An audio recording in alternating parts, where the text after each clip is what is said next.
I bought a cursed doll from the dark web and the next thing I know I'm locked in Asylum. Part 2. The days in the Asylum blend together. The white walls and fluorescent lights feel like a never-ending loop of sterile monotony. The doctors and nurses come and go, administering pills and asking the same questions over and over again. They tell me I'm safe here, that they're trying to help me. But they don't understand. How could they? They haven't seen her. At first I thought being in this place might give me some relief. Maybe the medications would numb my mind, drown out the whispers. But if anything, it's made things worse. The old woman is more persistent than ever.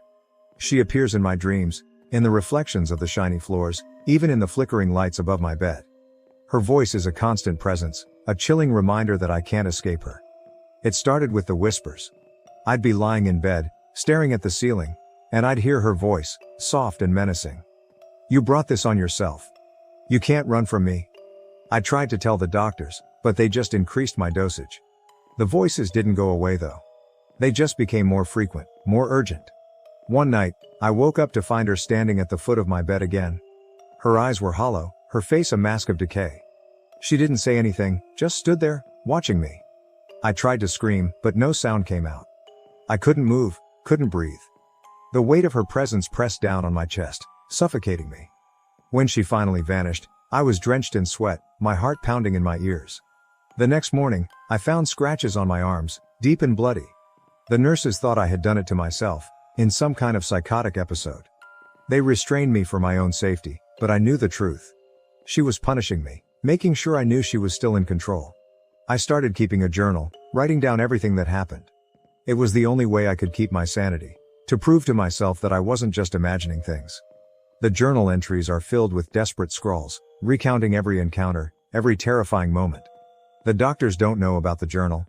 I keep it hidden under my mattress, a secret record of my torment.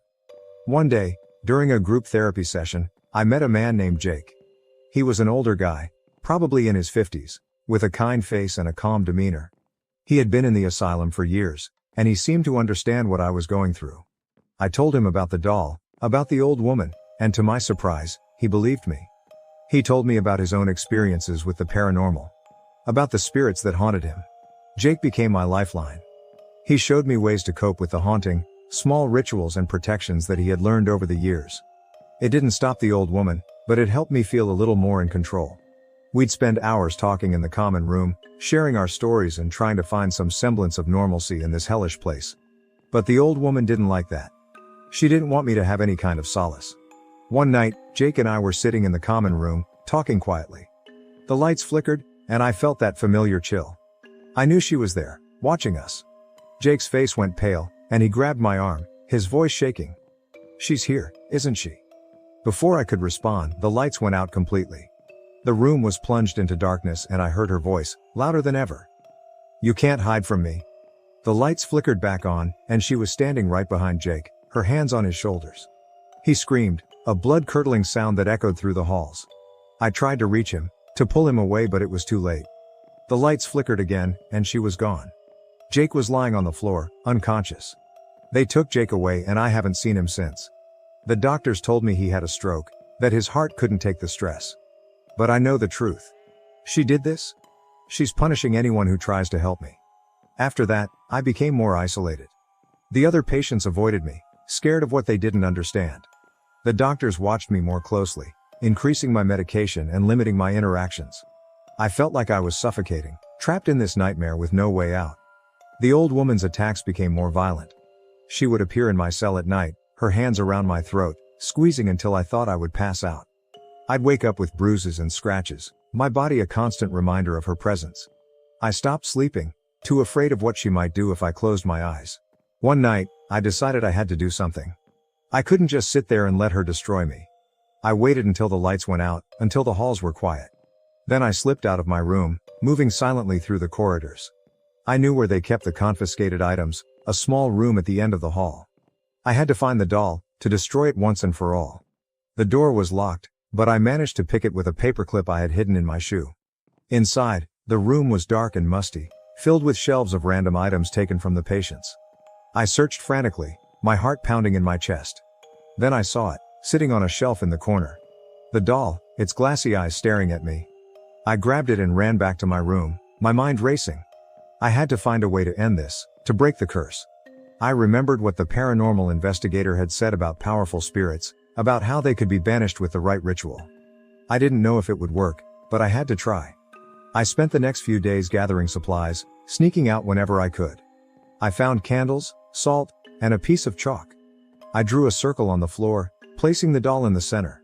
As I lit the candles and sprinkled the salt, I could feel her watching me, her anger palpable.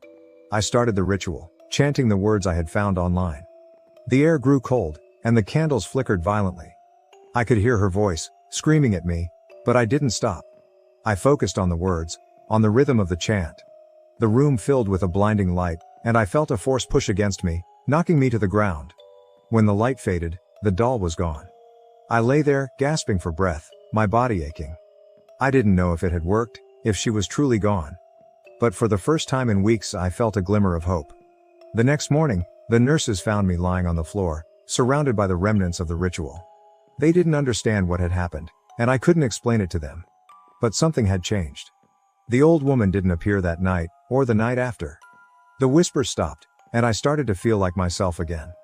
I don't know if she's really gone, if I've truly broken the curse, but for now, I have a little peace. And I'm clinging to that, hoping that it's enough to keep me sane. But the fear lingers, a shadow that I can't quite shake. Because I know that in this world, nothing is ever truly gone. And I can't help but wonder if she's just waiting, biding her time, ready to strike again when I least expect it.